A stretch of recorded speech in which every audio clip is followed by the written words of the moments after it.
You're listening to Systemic Error Podcast. The failure was designed. Top Republican accuses Trump voters of failing the greatest generation, based on an article by Matthew Rasa. Republicans chose the Strongman and called it politics. The reporting here is not really about surprise. It is about a party that knew exactly who Donald Trump was, kept the nomination pipeline open anyway, and then spent years pretending the damage was some unforeseeable accident. Stuart Stevens, a Republican insider turned anti-Trump critic, says the party made a deal. Power first, principles later. The rest is just clean-up mythology. The party knew. The central fact is simple. Republican elites were not duped. They were warned, they understood the extremism, and they went along. Stevens's point is not that Trump emerged from nowhere. It is that Republicans saw the collapse coming and decided the collapse was useful. That matters because it cuts through the endless language of confusion. This was not a party overwhelmed by events. It was a party making a strategic bargain with authoritarian politics and hoping the structural consequences would land somewhere else. Guardrails were removed on purpose.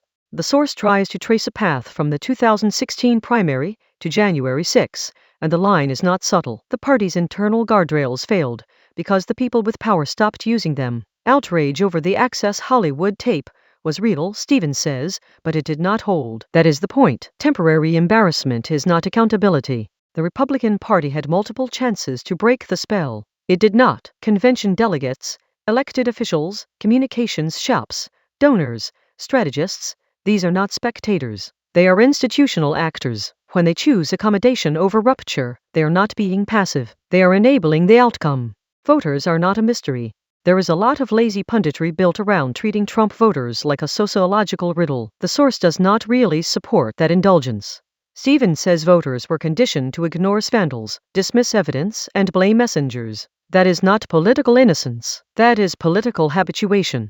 The real story is not that Republicans didn't care in the abstract.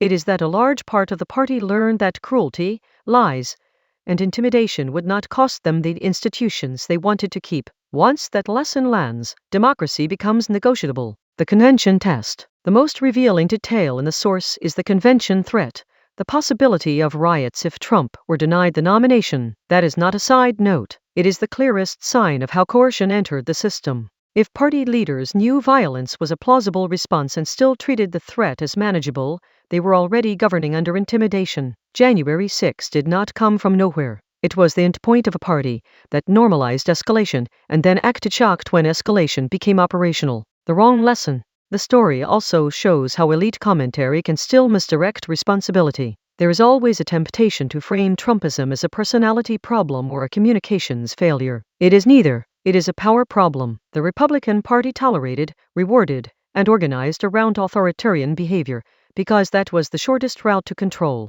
That is why sentimental invocations of the greatest generation are so hollow here. The dead are being used as a moral backdrop for living politicians who would not do the minimum required of them, tell the truth about the election, defend the transfer of power, and break with a leader who made violence part of the bargain. The pattern beneath it. This is the larger pattern.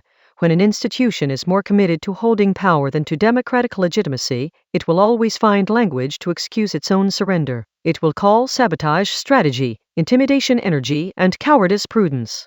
The Republican Party did not merely fail to restrain Trump. It demonstrated what happens when a major political machine decides that democracy is less important than winning with the wrong man. You've been listening to Systemic Error. Thanks to AlterNet for today's article. With the automated voice of Lesak, thanks for listening.